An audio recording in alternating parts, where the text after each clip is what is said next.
Hello everyone, this is me again.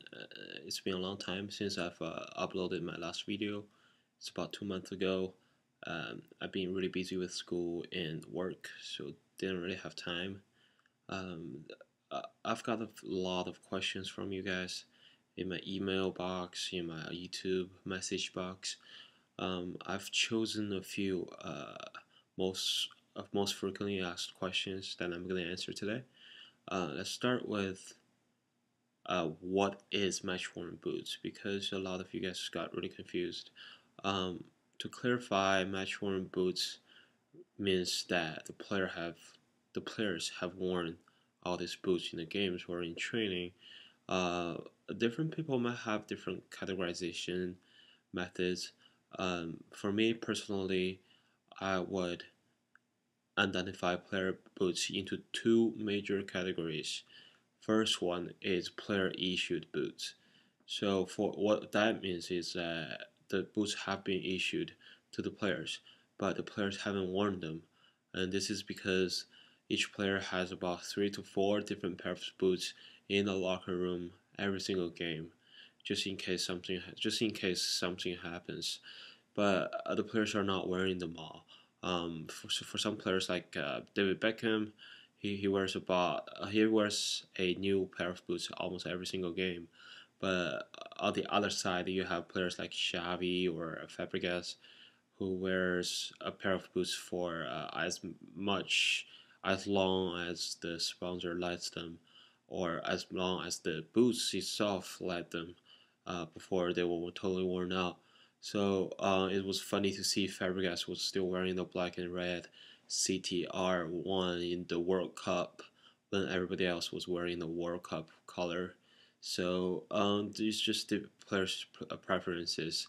With that being said, that leaves about 2 to 3 pairs, or at least one pair of unworn player issued boots in the locker room. That's what the player issues came from, and a lot of sources in Europe, they have connections, or they are the staff of the team that have the direct access to the locker room or to the players. They might get perks, and they might get it from the locker room or the players directly. So that's to me, value wise, that's the lowest because player haven't worn them. So go to the that's the first major category of player boots, which is the issued ones. So now let's step into the match worn boots, which is the second major category of player boots, and probably the most expensive ones, and what we focus on. So in this category, in this big major category, I have a few subcategories within. Um, to start with will be the training worn boots, and these are the boots the players were wearing in the training sessions. And you might have questions. You might ask me now, how could you tell if these boots were worn in the training session or in the game?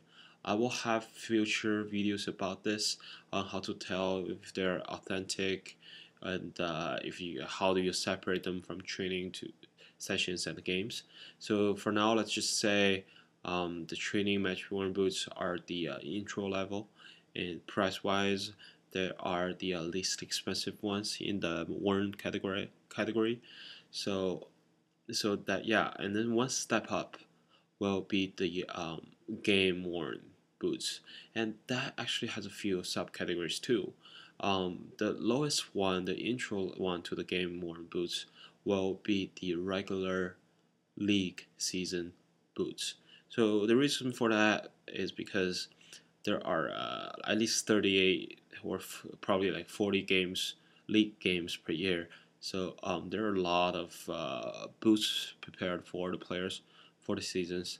So yeah, and one step up will be a cup game, um, match worn boots.